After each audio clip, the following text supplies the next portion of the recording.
Silchar news 24 এর আরেকটি নতুন ভিডিওতে আপনাদেরকে স্বাগতম জানাই। আজকের এই ভিডিওতে বিশেষ কয়েকটি গুরুত্বপূর্ণ খবর নিয়ে আসলাম। আজকের প্রথম খবরটি হলো রাজ্যবাসীর জন্য এসেছে একটি বিশেষ খবর। রাজ্যে কাল ঘূর্ণিঝড় রেমালের পর রাজ্যে ভয়াবহ পরিস্থিতি দেখা দিয়েছে। রাজ্যের বিভিন্ন জেলায় আবহাওয়া বিজ্ঞান কেন্দ্রের তরফ থেকে ইয়েলো এবং অরেঞ্জ অ্যালার্ট জারি করা হয়েছে। আবহাওয়া বিজ্ঞান কেন্দ্রের তরফ থেকে রাজ্যবাসীকে সতর্কবাণী জারি করা হয়েছে। আগামী 1 জুন পর্যন্ত রাজ্যে ঝড় তুফান ও ভারী বৃষ্টিপাত অব্যাহত থাকিবে। রাজ্যবাসী সাবধান হয়ে থাকিবেন, অতি ভয়ঙ্কর হতে পারে বন্যার পরিস্থিতি বলে আবহাওয়া বিজ্ঞান কেন্দ্রের তরফ থেকে জানানো হয়েছে। এদিকে বরাকে ভয়াবহ পরিস্থিতি হয়ে পড়েছে। সবকটি নদীর জল বিপদসীমার উপরে রয়েছে বলে খবর এসেছে। তার সঙ্গে কাটাখাল নদীর জল বিপদসীমার উপর দিয়ে বইছে বলে জানা গেছে। এদিকে দক্ষিণ করিমগঞ্জেতে লঙ্গাইয়ের রুদ্ররূপে হাহাকার পরিস্থিতি দেখা দিয়েছে। লাখ লাখ লোকেরা বানবাসী হয়ে পড়েছেন। পরিস্থিতি আরো অবনতির আশঙ্কা রয়েছে বলে খবর এসেছে। বর্তমানে লঙ্গাই, কুশিয়ারা এবং সিংলা নদীর জল বিপদসীমার উপর দিয়ে বইছে বলে জানা গেছে। এদিকে পাতারকান্দির বিভিন্ন এলাকায় লঙ্গাই নদীর বাঁধ ভেঙে জল ঢুকেছে, যার ফলে এলাকার হাজার হাজার লোকেরা গৃহবন্দী হয়ে পড়েছেন বলে জানা গেছে। এদিকে রাজ্য জুড়ে কাল ঘূর্ণিঝড় রেমালের ফলে রাজ্যে অনেক ক্ষতিগ্রস্ত হয়েছে। বিশেষ করে বরাক উপত্যকার 3টি জেলা করিমগঞ্জ, হাইলাকান্দি এবং কাছাড় জেলায় রাস্তাঘাট, বিদ্যুতের পরিষেবা, শহর এবং গ্রামের প্রচন্ড ক্ষয়ক্ষতি হয়েছে বলে খবর এসেছে। পরের খবরটি হলো করিমগঞ্জ, হাইলাকান্দি 2টি জেলার বন্যা পরিস্থিতি খতিয়ে দেখবেন রাজ্যের জলসম্পদ মন্ত্রী পীযূষ হাজারিকা। আজ হাইলাকান্দি এবং করিমগঞ্জ জেলার বন্যা পরিস্থিতি দেখার জন্য বরাকে আসছেন রাজ্যের মন্ত্রী পীযূষ হাজারিকা। পরের খবরটি হলো আবহাওয়া বিজ্ঞানের ভারী বর্ষণের পূর্বাভাসের কারণে করিমগঞ্জ, হাইলাকান্দি এবং কাছাড় জেলার সবকটি সরকারি এবং বেসরকারি স্কুল কলেজ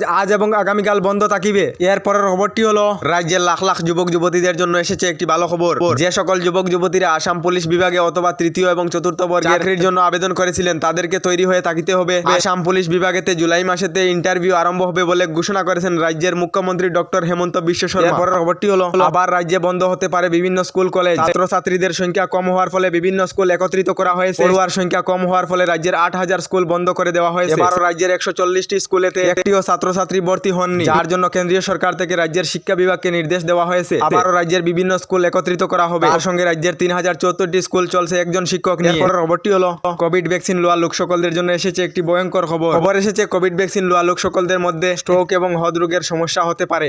জানা গেছে কোভিড ভ্যাকসিন কোম্পানির উপরে ইউকেতে কেস করা হয়েছে। শীঘ্রই ভারতেও এই সম্বন্ধে আদালতে কেস করা হবে বলে খবর এসেছে। এরপরের খবরটি হলো গরমকালে বিদ্যুতের বিল বাড়াটাই স্বাভাবিক, তারপরেও এ নিয়ে বিদ্যুৎ দপ্তরে হয়ে থাকে অশান্তি। অনেক ক্ষেত্রে গ্রাহকেরা অতিরিক্ত বিলের অভিযোগ করে থাকেন।